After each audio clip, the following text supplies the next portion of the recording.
Vous regardez Al 24 News, merci de nous rejoindre pour cette nouvelle édition. Tout de suite les titres.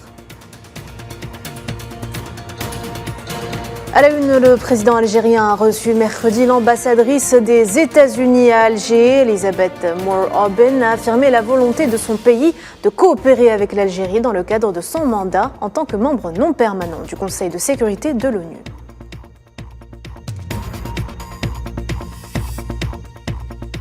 L'envoyé spécial des Nations Unies pour le Soudan jette l'éponge. Volker Perthes a déposé sa démission en plein Conseil de sécurité alors qu'il briefait les ambassadeurs sur les derniers développements du conflit dans le pays.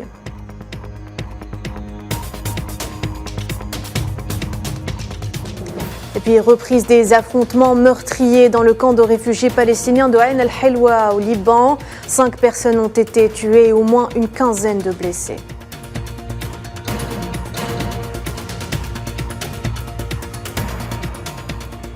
Enfin, visite du président vénézuélien à Pékin. La Chine déclare qu'un partenariat stratégique et des résultats substantiels ont été obtenus.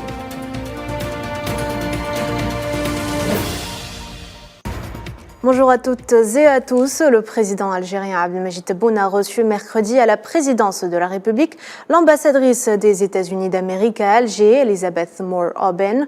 Elle a d'ailleurs mis en exergue les solides relations de coopération qui unissent les deux pays dans la promotion de la paix et de la stabilité. Elle a également exprimé la reconnaissance de son pays envers les efforts déployés par l'Algérie afin de porter une assistance humanitaire aux pays de la région, notamment face aux catastrophes naturelles. Je vous propose de l'écouter.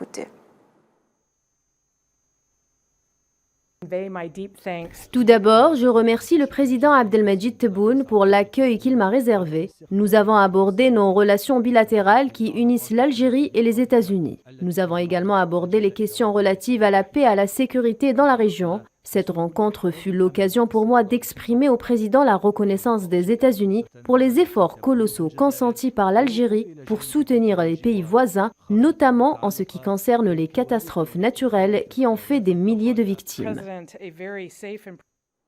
L'ambassadrice a par ailleurs félicité le président Tebboune pour sa participation à la prochaine session de l'Assemblée générale des Nations unies, comme elle a affirmé la volonté de son pays de coopérer avec l'Algérie dans le cadre de son mandat en tant que membre non permanent du Conseil de sécurité des Nations unies.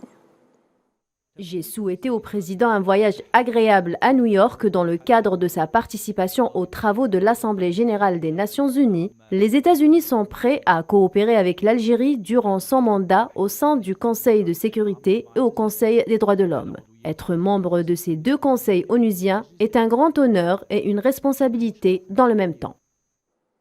Le président Tebboune a par ailleurs reçu à leur demande les membres du bureau élargi du Conseil de renouveau économique algérien, présidé par Kamel Moula. La rencontre a été l'occasion de faire part des préoccupations des acteurs économiques qui ont apprécié les décisions importantes prises par le président pour faire progresser le secteur économique du pays.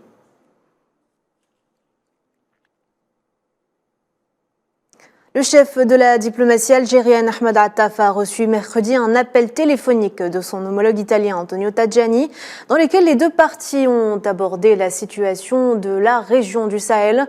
À cet égard, Ahmed Attaf a informé son homologue italien des réactions encourageantes qu'a suscité l'initiative pour un règlement politique de la crise au Niger du président Tebboune. Le ministre italien a de son côté souligné son soutien à l'idée d'organiser un colloque international sur le développement au Sahel. D'autres sujets tels que la situation au Mali et la migration clandestine ont été abordés. En Libye, le chef du gouvernement libyen d'unité nationale, Abdelhamid Dbeiba, a annoncé mercredi la suspension des cours dans les établissements éducatifs de l'enseignement de base et intermédiaire dans tout le pays pendant 10 jours, compte tenu des conditions tragiques dans les municipalités touchées par les inondations meurtrières dans les villes de l'Est. Et face à cette catastrophe naturelle, un vaste mouvement de solidarité a été déclenché. Plusieurs organisations internationales et pays, dont l'Algérie, n'ont pas hésité à envoyer des aides afin de porter au plus vite assistance aux victimes de la tempête Daniel. Imen Merad. Les inondations dévastatrices et les milliers de morts en Libye ont suscité un extraordinaire élan de solidarité internationale. Dimanche dernier, La tempête méditerranéenne Daniel a détruit plusieurs régions de l'est de la Libye, engendrant des milliers de morts et de disparus. Le président du Conseil présidentiel libyen, Mohamed El Menfi, avait lancé quelques heures après cette catastrophe un appel à l'aide internationale au profit des habitants des villes sinistrées comme Derna, Al-Baïda et Shahat. En réponse à cet appel et face à la détresse libyenne, la communauté internationale s'est mobilisée afin de soutenir le peuple libyen qui peine à surmonter cette terrible catastrophe naturelle. L'Algérie a envoyé d'importantes aides humanitaires constituées de produits alimentaires, de matériel médical, de vêtements et de tentes via un pont aérien de 8 avions relevant des forces aériennes de l'armée nationale populaire. L'équipe palestinienne d'intervention rapide et de secours se dirige vers la Libye également en réponse à l'appel d'El Menfi.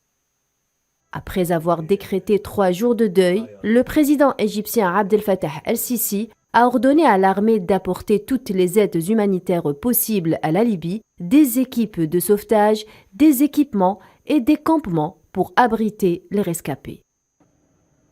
La Turquie, de son côté, a annoncé le déploiement d'équipes de recherche et de sauvetage, ainsi que du matériel comprenant des tentes, de véhicules de sauvetage, 4 bateaux et des générateurs.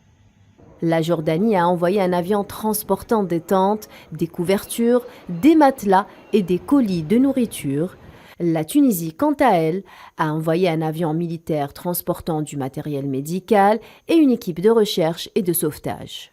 Le Qatar et les Émirats arabes unis ont également envoyé une aide humanitaire d'urgence aux zones touchées, composée de nourriture, fournitures médicales et d'abris. Le chef de la diplomatie européenne, Joseph Borrell, a exprimé sa solidarité avec la Libye, soulignant la disposition de l'Union européenne à fournir l'aide nécessaire pour faire face à cette situation. À cet effet, l'Italie a annoncé avoir offert l'aide de la défense pour les zones inondées.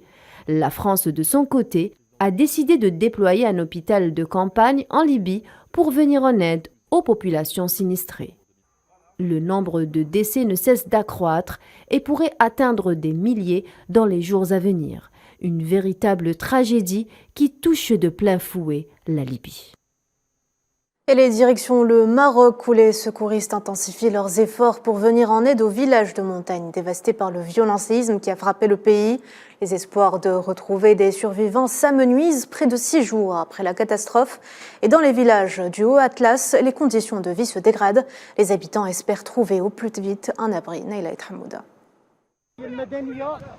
Crise de panique, grosse frayeur, la terre a de nouveau tremblé au Maroc. Une réplique d'une magnitude de 4,8 sur l'échelle de Richter a été ressentie à Emintala, à 70 km au sud-ouest de Marrakech. Les espoirs s'amenuisent d'heure en heure dans la recherche des survivants, 6 jours après le puissant séisme qui a frappé le pays. Les secouristes fouillent toujours dans des maisons en ruine. Le village d'Emintala a été dévasté en l'espace de quelques secondes.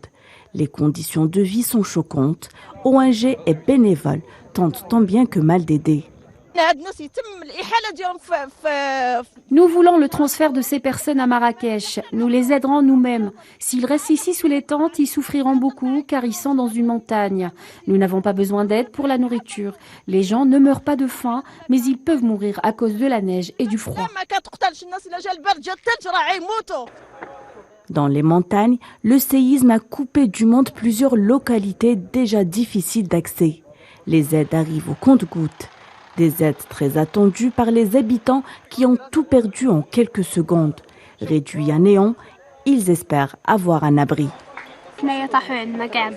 Nos maisons sont détruites, nous avons de quoi manger grâce aux gens qui font des dons. Mais jusqu'à maintenant, les autorités ne nous ont pas contactés. On a juste les dents pour manger et nous avons de quoi nous couvrir, mais pas de logement.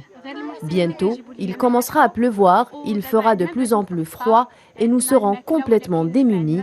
Et il y a beaucoup d'enfants ici. On est revenu à l'époque de nos aïeux. On veut juste un peu de ciment et de terre pour reconstruire nous-mêmes nos maisons. Je veux juste 2 chambres et une cuisine, c'est tout. La situation semble être difficile pour les sinistrés qui n'ont que le ciel pour seul toit, surtout avec l'arrivée de la saison des pluies. Les comptes de fortune ne suffiront pas pour abriter tous ces rescapés. 6 jours après le séisme, le constat est des plus amers. Et je vous le disais en titre, l'envoyé spécial des Nations Unies au Soudan jette l'éponge. Volker Perthes a posé sa démission mercredi en plein Conseil de sécurité alors qu'il briefait les ambassadeurs sur les derniers développements du conflit entre les deux chefs militaires soudanais. L'émissaire onusien a affirmé que ce qui a commencé comme un conflit entre deux formations militaires pourrait se transformer en une véritable guerre civile, en soulignant, je cite, que les combats ne montrent aucun signe d'apaisement et aucune des deux parties ne semble proche d'une victoire militaire décisive. Pour rappel, le gouvernement soudanais avait déjà déclaré Volker Perthes persona non grata en juin dernier. Les forces d'occupation sionistes ont arrêté ce jeudi 14 Palestiniens dans différents gouvernorats relevant de la Cisjordanie occupée. 8 Palestiniens ont été arrêtés à Beit Laham, 3 à El Khalil et El Quds, tandis que 3 autres Palestiniens ont été appréhendés à la bande de Gaza, selon l'agence de presse palestinienne.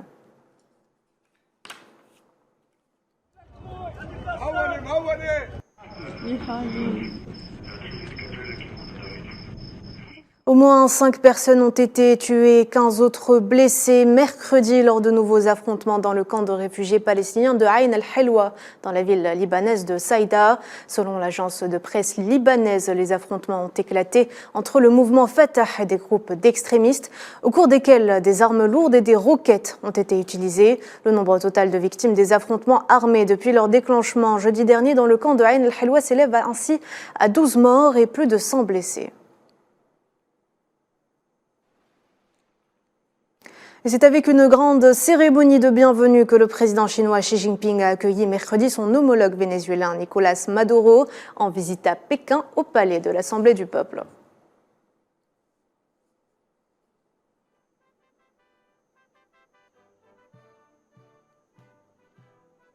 Et lors d'une réunion entre les deux dirigeants, le président chinois Xi Jinping a annoncé ici les relations entre la Chine et le Venezuela à leur plus haut niveau du protocole. Je vous propose de l'écouter.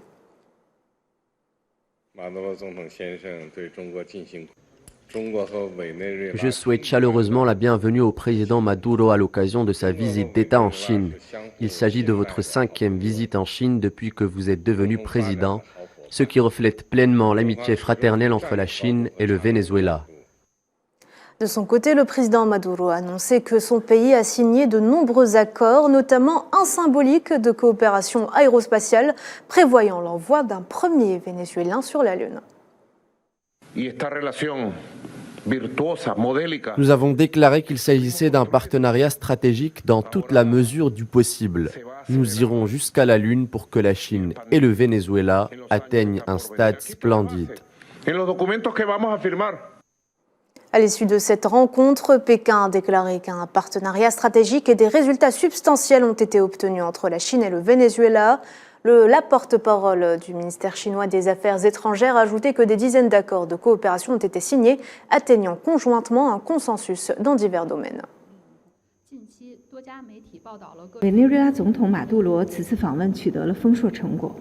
La visite du président vénézuélien Maduro a donné des résultats substantiels.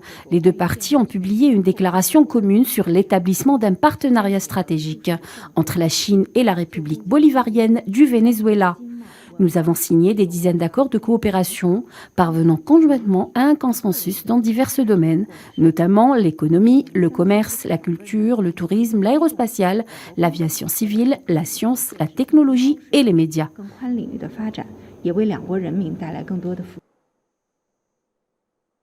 Le Premier ministre japonais Fumio Kishida a procédé mercredi à un vaste remaniement ministériel et annoncé son nouveau gouvernement avec des changements notamment aux affaires étrangères et à la défense et une augmentation sensible du nombre de femmes dans son gouvernement. Le Premier ministre a remplacé son chef de la diplomatie par Yoko Kamikawa. C'est donc la première fois depuis 19 ans qu'une femme va occuper le portefeuille des affaires étrangères au Japon.